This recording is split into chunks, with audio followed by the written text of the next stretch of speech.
Waka, what's up, and welcome back to the channel for yet another FC Finch review. Going Eaglemoss today as we kick it into 2024, and we're going to do a bit of a classic rewind. For now, we're going to take a look at issue number 11. That's right, almost back to where it all began, and we're going to take a look at the U.S.S. Reliant. Dare I say, an iconic ship from the movie Star Trek II, The Wrath of Khan, and of course appearing multiple times in The Next Generation, in Deep Space Nine. So again, this ship just gets around, baby, and I am so happy to take a look at it today. The ship, what can I say? The ship's so cool, it was approved upside down. But of course, you know how this goes. First, before we take a look at the ship, we're going to take a look at the magazine. So I'm going to move the Reliant off the table real quick, and I'm going to pop open the magazine. Of course, there we have the magazine with the nice shot of the Reliant, U.S.S. Reliant NCC 1864. It says that right on here. Star Trek, the official Starships collection.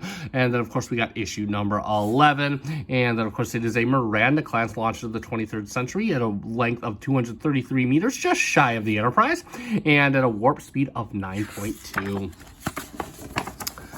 And there we have a profile, U.S.S. Reliant, classic scene, designing the ship, filming the ship on screen, and of course we have all the stand instructions as usual. And then we have this, of course, iconic view. When I say iconic, because I believe in Star Trek 2, this is kind of the first view we saw when the Enterprise had encountered the Reliant at the first time.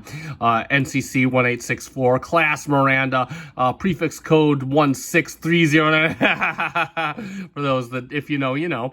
Destroyed in 2285 at a length of 233 meters. It had 11 decks at a warp speed of 9.2. It had photon torpedo launchers, 4 of them. It had Type 7 phaser arrays, 6 of them, and phaser emitters, 4 of them. And of course, captain is Clark Terrell. And of course, we have some nice shots of the sensor dome, the frontal of the ship, and of course the bridge area, a nice upper shot of the bridge. And then of course we have the impulse engines of the ship front and center. And then of course we have, again, such a good looking ship. Man, I can see why they kept this thing around 100 years. It looks good. U.S.S. Reliant, NCC 1864. The U.S.S. Reliant entered the history books when it was hijacked by Khan, a madman obsessed with revenge. If you only knew. And there's Captain Terrell and his trusty second in command, Chekhov. Fun fact for those that don't know, I think it was in a book. I forget what the book, but since Chekhov wasn't in the episode Space Seed, I believe a book later had to kind of write him in where he met Khan in a hallway. So that's because, of course, Khan says the line, "You, I never forget a face," even though he's technically never seen Chekhov's face in the movie. Or in the show, excuse me. And then, of course, he has some nice shots of the Reliant, of course, in the Mutara Nebula. Kind of dark, but yeah, oh, there we go. We'll put the camera like that because I got my light function and all funky. We got the launch bays 1 and 2, and then the impulse engines right in between. Then, of course, we have the Enterprise beating down on the Reliance, Gantry Bay, Battle of the Mutara Nebula, blowing out the nacelle. One of these days, I gotta buy an extra Miranda class to do a damaged Reliant. And then, of course, we have what I look forward to, our orthographic views of the Reliant. Of course, this ship gets it more than most, since we see this ship multiple times. This is what I mean by that iconic view, that frontal view of the Reliant. And then, of course, there we have the sketches. Yes, that's right. She was approved upside down. I believe Eaglemoss made a model of this as well. And it is available on masterreplicas.com. Yep, there we go, of the original Reliant model. And then what she came to be, designing the U.S.S. Reliant.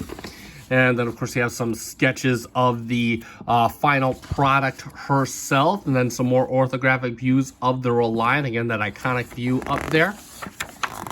Oh. Am I missing a page? I'm missing a page. What do you know?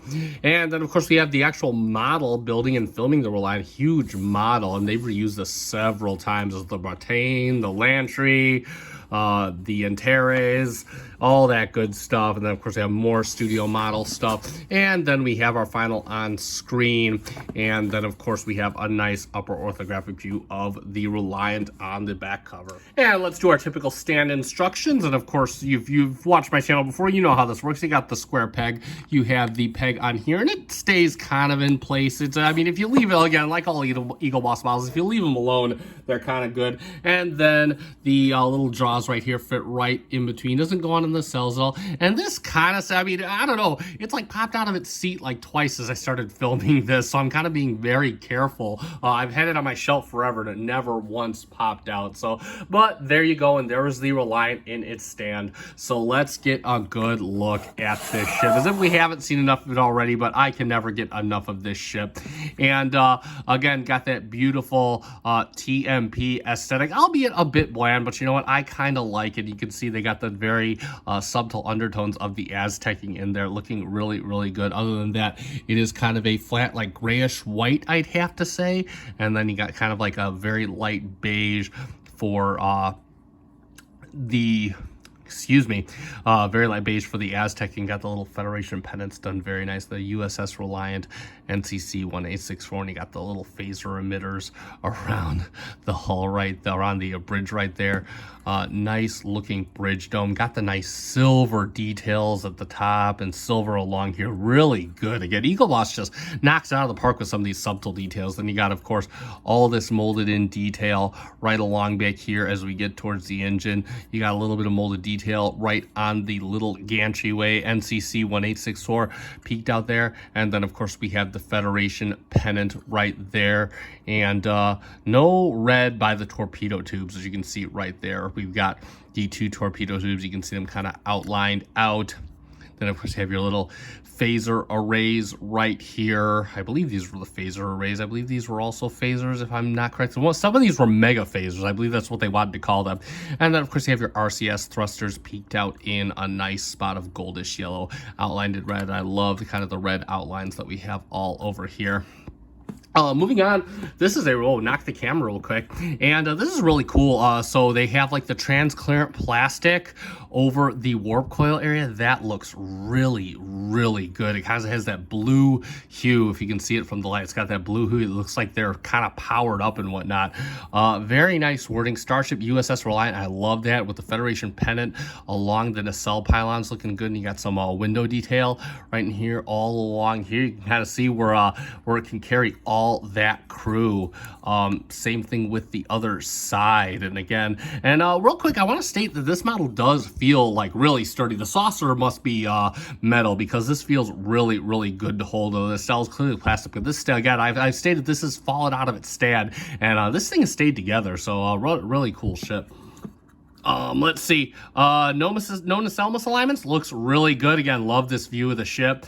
And if you go on the bottom, we can see NCC 1864 coming all back. Got the nice red outlining, more RCS thruster detail, and more phaser emitters down here. And then, of course, you have the bottom kind of warp core area. Let's see what the top looks like. And yeah, you can see it's kind of got, it's hard to see, but you can see it's got a blue at the top where the warp core is. Looks really good.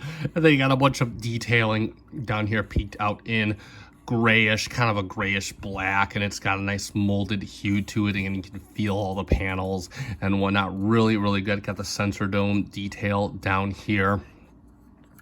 And we've got, yeah, they did the little 1 and the little 2. Impulse engines are done in yellow, and you can, of course, see the 2 torpedo launchers at the stern of the ship. That looks good. And then on the back of the cells, you have the NCC 1864 and United Federation of Planets. Again, I love that text. But yeah, and there we have it. That is our U.S.S. Reliant Eaglemoss model. Really good looking model, and again, really strong start to the collection. And for a few quick comparisons, I was going to say a couple, but we'll do a few. And there she is, of course, with the iconic, this is with the Enterprise NCC 1701, one of the early issues of Eaglemoss as well. And yeah, believe it or not, this scale does actually kind of work. Again, when the Enterprise was a bit longer, I'm not sure about the height-wise, but at least the length-wise, this scale does look like it does work pretty well. Again, we can see the Enterprise and the Reliant from the side there, and then of course one over the other. Let's get them top to bottom so we can see how that looks. And yeah, so again, not too terribly bad for that scale there. And now to put things a little bit out of scale, let's see how it compares to an XL. Now, they did make an XL of the U.S.S. Reliant. This is the XL NCC 1701A refit chip, just like the Enterprise. You can see it basically fits in the saucer almost. Get it from the side real quick there, you can kind of see how that looks. And then, of course, hold on, they're both awkward ships to hold. Awkward ships to hold. We'll get it from the front so you can see how that looks. And they did make an XL of the U.S.S. Reliant. I believe it is still up on Master Replicas. The jury is still out as to whether I'm going to pick it up or not, because they didn't make an XL 170, and I know, I'm anal. But nevertheless, and one last comparison, let's get it in here with her sisters. I'm doing this because we will be adding one of her other sisters to the family very soon, and there she is with the U.S.S. Saratoga and the U.S.S. Bozeman, so we can see how that works out, the Miranda class family all together. And subtle differences between all of them. You can see the Saratoga definitely has some longer jaws, which I think the Reliant could have benefited from, but nevertheless, and they had to do a little bit different jaws for the Bozeman due to all the junk on its back. But there we have it for our comparisons. So let's summarize, and there we have it for the Eaglemoss Star Trek Official Starships Collection, issue number 11, U.S.S. Reliant. And yeah, this is definitely one iconic ship, and I think Eaglemoss knew that because this is one of the early on ships in the collection, and they knocked it out of the park. Has a really nice weight, lovely detailing, some solid Aztecing, all the color apps. It just looks like it jumped right off the screen and onto your shelf. And again, I think this is an absolutely great model. It's great to see Eaglemoss off to such a strong start back when this collection began. So that being said, if you do like this model, I believe it is up on Master Replicas. I will put a link in the description to Master Replicas, and if I find the ship on Master Replicas, I will put a link directly to the ship. You can also get Eaglemoss from realmerch.com. Don't overpay for this stuff. Again, I put these links in the description to help you out, get some ships for reasonable prices, so you don't have to succumb to any scalpers on eBay.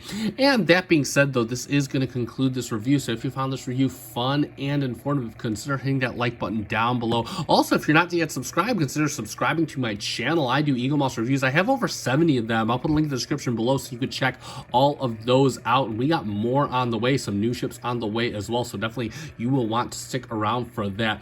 And I think that is just about everything I have to say, which is good because I never shut up. So that being said, I have been FC Finch. Thank you so much for watching. Live long and prosper.